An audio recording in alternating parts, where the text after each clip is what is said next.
जय यीशु, जय यीशु।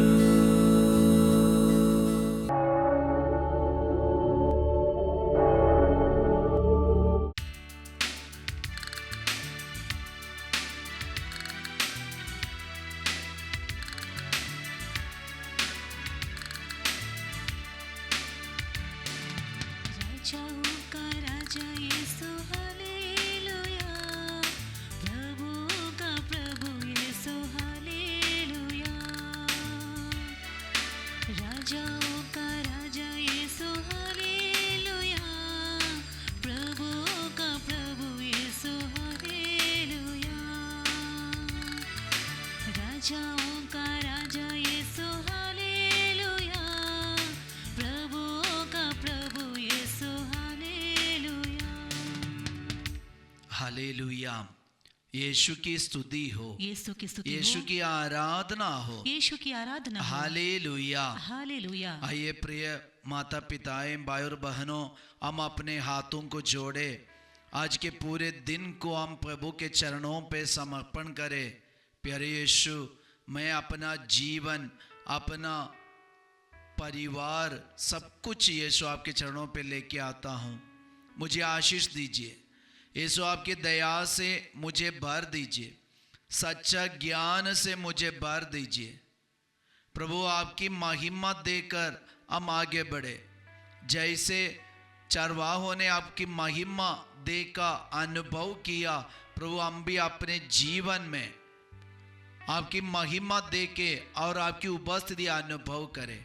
आशीष दीजिए यीशु की माँ, मेरे लिए और मेरे परिवार के लिए, मुझसे जुड़े हुए सारे लोगों के लिए प्रार्थना कीजिए। ये जय यीशु टीवी के द्वारा जितने लोग प्रभु आपसे जुड़े रहे, उन सब के लिए हम प्रार्थना करते। आशीष दीजिए, बहुत संख्या में लोग इससे जुड़े रहे, आपका वचन सुनकर उसी के अनुसार जीने वाले बन जाए, सच्चा आराधक बन जाए। और सभी रोगियों के लिए यीशु हम प्रार्थना करते हैं। प्रणाम मरिया, कृपा पूर्ण, प्रभु तेरे साथ है, धन्य तो स्त्रियों में और धन्य तेरे गर्भ का फल यीशु। हे संत मरिया, परमेश्वर की माँ, प्रार्थना कर हम पापियों के लिए, अब और हमारे मरने के समय। आमीन। हालेलुया। यीशु की स्तुति हो, यीशु की आराधना हो। ओसिया नबी का ग्रंथ अध्याय वचन संख्या 1 में 1 से ईश्वर का वचन है, आओ हम प्रभु के पास लौटे। उसने हमको घायल किया, वही हमें चंगा करेगा। उसने हमको मारा है, वही हमारे घावों पर पट्टी बांधेगा। वह हमें 2 दिन बाद जिलाएगा, तीसरे दिन वह हमें उठाएगा और हम उनके सामने जीवित रहेंगे। आओ हम प्रभु का ज्ञान प्राप्त करने का प्रयत्न करें। उसका आगमन भोर की तरह निश्चित है। वह पृथ्वी को सींचने वाली हितकारी वर्षा की तरह हमारे पास आएगा। हालेलुया। आज इस्राएल के अंदर ऐसे एक सोच है कि ईश्वर ने हमें घायल किया है। अब इसका कारण क्या है? इन लोग क्यों ऐसे सोच रहे? और नबी ओजिया इसके बारे में क्या कहना चाहते हैं? हम इसका बैकग्राउंड भी जानना अच्छा है। BC 750 से 721, तो इन सालों में हम देखते हैं कि इस्राएल का राजा दा रेहोबाम सेकंड, तो इनके राज्यकाल में हम देखते हैं इस्राएल धन संपत्ति में, समृद्धि में, प्रोस्पेरिटी में बहुत आगे बढ़ गए। वे ये इतना परिश्रम किया और ये अच्छा बिजनेस किया और अपने देश के समृद्धि बहुत बढ़िया से हो गया। अभी सबके पास पैसा है, सबके हाथ में सब कुछ है। वे अभी इस्राएल बाकी सारे देशों की अपेक्षा वे इतना आगे बढ़ गए, उनकी उन्नति एकदम ऊपर हो गया। लेकिन इसके बीच में ये धन संपत्ति इकट्ठा करने के बीच में इस्राएल के जीवन में क्या हुआ, वे धीरे धीरे ईश्वर की उपस्थिति को भूल गए और ईश्वर नबियों के द्वारा इनको मारा और इनके जीवन में घायल पहुंचाया ताकि वे लौट आए।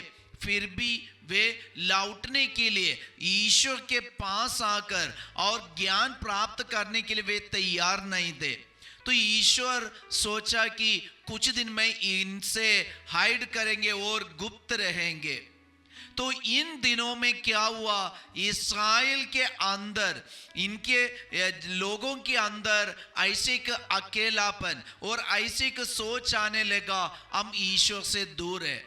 तो वे लौटने का कोशिश किया, लौटने का परिश्रम करते हैं। इसलिए आज के पाठ में हमने पढ़ के सुना कि आओ हम प्रभु के पास लौटे। अभी लोग सोच रहे प्रभु के पास लौटने के लिए, तो वे क्या किया, लौटने का परिश्रम किया। वे लौटने का परिश्रम किया और वे क्या कैसे लौट गए, वे क्या किया, बहुत सारे बलि चढ़ाने का कोशिश किया, बहुत सारे बलि चढ़ाया प्रभु को समृद्ध करने के लिए, प्रभु को प्रीत करने के लिए। लेकिन ये सब जानने वाला ईश्वर नबी के द्वारा इस्राएल को कहा, आगे वचन में लिखा है, एफ्राइम मैं तुम्हारे लिए क्या करूं, यहूदा मैं तुम्हारे लिए क्या करूं, तुम्हारा प्रेम भोर के कोहरे के समान है, ओस के समान जो शीघ्र ही लुप्त हो जाती है। मतलब जब ये लोग बलि चढ़ाने के लिए आते, इनके अंदर ईश्वर के प्रति प्रेम है। जैसे बलि खत्म हो गया, बाहर निकला, वे पहले के जैसे और वही पुराना आचरण में वे गिर जाते, पुराना जैसे व्यवहार करते। सिर्फ बलि चढ़ाते समय, प्रार्थना करते समय वे भक्त, जैसे प्रार्थना समाप्त हो गया, बाहर निकला, वे आओ दूसरा कोई व्यक्ति जैसे व्यवहार करते। तो ईश्वर उनके मन को देख लिया, हृदय को जांच किया और ईश्वर नबी के द्वारा कहते हैं तुम्हारा प्रेम भोर के कोहरे के समान है, ओस के समान जो शीघ्र ही लुप्त हो जाते हैं। प्रिय भाई और बहन, आज नबी का ये वचन हमें भी एक बात याद दिलाते हैं। हमारे अंदर भी ऐसे का स्वभाव है। क्या है? प्रार्थना करते समय हम एक अच्छा भक्त, सच्चा विश्वासी, जैसे मिसा बलिदान खत्म हो गया, प्रार्थना खत्म हो गया, हम बाहर निकलते और बाजार जाते और मार्केट जाते, रास्ता से जाते, हम अपना घर लौटते, हम शत्रु जैसे बन जाते और ऐसे लड़ाई करना शुरू करते, गाली गलौज करना शुरू करते और ऐसे बड़े बड़े पाप में हम गिर जाते। ईश्वर नहीं चाहते। ईश्वर हमारे मन को जांच करके बताते हैं, तुम्हारा प्रेम, तुम्हारा प्यार प्रेम ये भोर के कोहरे के समान है, वो जल्दी लुप्त हो जाते, खत्म हो जाते। ईश्वर ये नहीं चाहते। ईश्वर चाहते हैं हम हमेशा ईश्वर को प्यार करें, आराधना करने वाला बन जाए। कौन है सच्चा आराधक? प्रेम करने वाला, यीशु के समान सबों को प्यार करने वाला और यीशु जैसे प्रार्थना करने वाला। तो आइए हम अपने स्वभाव में बदलाव लाएंगे, क्योंकि ईश्वर हमारे हृदय को देख लिया, हमारे मन को जांच करके ईश्वर देख लिया है। हमारे मन में, हमारे हृदय में एक सच्चा आराधक बन जाए। सिर्फ प्रार्थना करते समय आराधक और भक्त नहीं, बल्कि हमारे घर में, परिवार में, हमारे रिश्ता में, और जब हम बाहर जाते, घूमने जाते, मिलने जाते, हमारे स्वभाव में भी यीशु का वही प्यार, यीशु की वही अनुकंपा, दया हमेशा बने रहे।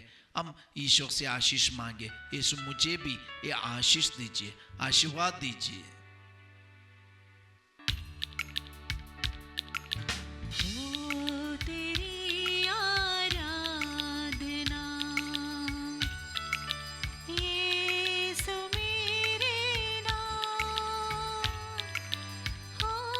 सदा